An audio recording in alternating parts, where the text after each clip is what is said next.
CEO Ronald Hickman from Create the Difference. We're going to talk to you about lane play. Some things you may want to look for, some things you may want to do depending on what you're bowling on. So we don't know what we're bowling on here, but we're going to find out using the ball. And we're actually going to use Specto and Clutch to help us see a little bit about what's going on. So that right there is a nice, good strike shot for Dustin. So now what we're going to do is we're going to have him get the ball, actually just move everything right. We want to see what happens when he moves everything right off of that shot, and then we'll do that same thing left off of that shot. So that was a good shot, but this will give us a real good idea of what kind of pattern's out there. So it's further right now. So we see that the ball doesn't quite recover, which means it's not completely a bad thing. It just means that we don't have an unlimited amount of area. So now we'll do it. We'll miss one to the left, and we'll kind of see if the ball holds pocket. That will tell us if we're bowling on a house shot or not.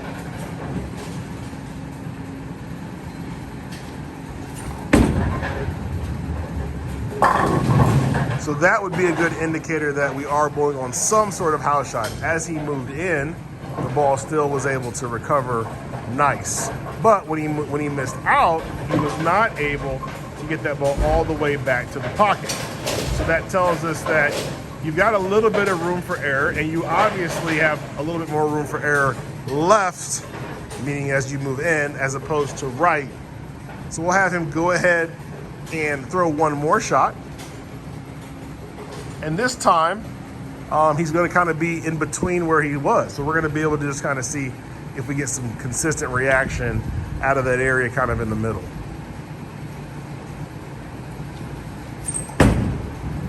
Right about there. All right, so that's the red flag, right? So you can see that shot started out kind of in, right? And then as it went down the lane, it actually crossed the red line, which was the line that actually struck. But that ball didn't recover at all, like something was wrong with it. So what we're gonna do is we're actually gonna go look and kind of see what's going on. Now, these lanes have actually been bowled on for some time. So we're gonna go down here and we're gonna talk a little bit about why that shot didn't recover when, in all honesty, it probably should have recovered just fine. So you can begin to see here as we get to the end of the oil pattern. So this is the end of the oil pattern. Now look at the light. Look right here, you can see in the light, definitely oil and then faded out because this is the dry portion of the light. But what's interesting is as we move down, right, as we move down, you can begin to see some oil streaks. See that in the light? Those oil streaks right there. Dustin, do me a favor, cut the lights off again. There is some oil streaks. Now, interesting to note, right here, lights back on. It was right in here when we were beginning to see that that lane where the ball did not recover like we would have thought it would. And look, see that? Look right here. Right there, there's some oil. Right there, there's some oil. There's some oil over here. So there's some oil down here. There's some carry down. You can kind of see even back in here, right? Even right in this area here, there's some oil. Go ahead and cut the light off again. Yeah, look at that. So that oil is actually going to impede or change his reaction, which means you have to be a little bit careful when you're bowling. Obviously, you can't do this during competition, but nonetheless, your bowling ball will tell you if there is oil on the lane or not. So we're gonna go ahead and cut the lights back off, and we will have him throw a few more shots.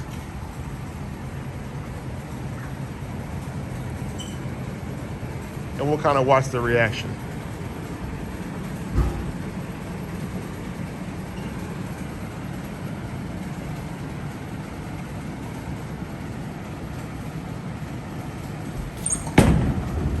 That's in, right? And in is okay. So if you have that situation where you've got some carry down, what you're gonna be able to have is a little bit of hold or in, right? You can miss in, or the ball holds when you do miss in. That actually is a better, more consistent reaction than if he misses out or misses to the right because of that carry down that's in play here. So he'll miss back right. No, that's close. Ugh, see? That's what I'm talking about. I thought that was a good shot, but once again, because he was able to hit that carry down that is on the lane, right? That bowling ball's not quite coming around the corner like we would like it to. And sometimes people say, well, the ball hooked early, but the ball's not hooking early in this case. It's just not hooking down lane. It's not hooking down lane because, as we showed you, there is some oil there. Now, what we didn't tell you was there actually was some bowling done with some urethane on this pair. So that's the key, right? That's what's telling us that we've got something going on here, and kind of gives us some insight as to what the problem is. That urethane actually created that issue. Once again, he missed in, and it almost held pocket. But the point of the story is when you're bowling, right? When you're bowling with some people that are throwing urethane, the thing to look for is seeing if you can be able to get maybe inside of that urethane and use that potentially as hold, so that when you miss in, your ball holds pocket. Because if you try to use the free hook that may have been there, it may not be there because of that carry down, and that ultimately could create some real issues for you in terms of getting a consistent reaction. So we're gonna go ahead and have him throw one more shot for us. And that way, you can see just kind of what I'm talking about. Your other strategy you could use here is to change balls, right? He could just change balls as well. Now see, it's just not enough around the corner. So that would be a good sign, you know, to change to something that's a little bit more angular, a little bit more back-ending. In this case, he's actually gonna do that. We'll change balls here real quick. He's got a high road here.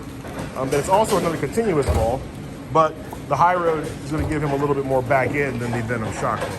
And this is another strategy, right? So now we're giving you a secondary strategy that you may want to employ to be able to get around this issue.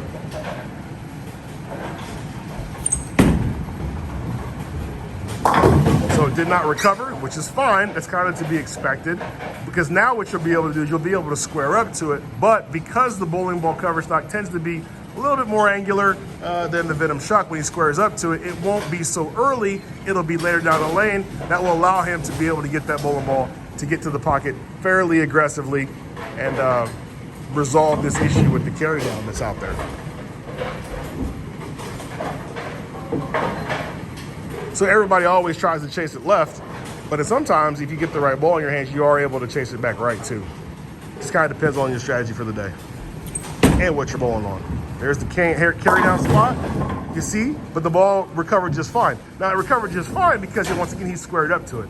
So because he's much more square to it, which I mean by that he's much more straighter through the front as opposed to angular through the front, he's able to get that ball to just get started a little bit earlier and keep going. So now you just have to make a little bit of an adjustment off of that, and then he should be right in the pocket. So this gives you a couple of different strategies to be able to compete when you don't know what you're bowling on, or when you find out that you're bowling up against urethane. Close, close.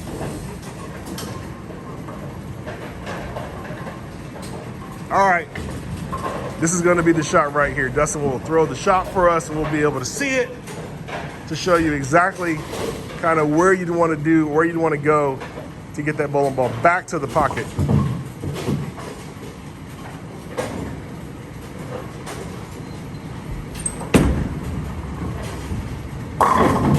And one, got it, just like that. So that is another strategy that you may want to employ in order to be able to combat an unknown lane condition, or to be able to combat when you're starting to see that urethane push that oil down the lane, get you some carry down, and kind of mess with your reaction a little bit. Two different strategies, two different ways to approach it. You figure out which one is best for you. On behalf of Dustin Zaner, I am CEO Ronald Hickler from Creating the Difference. Talk to you soon.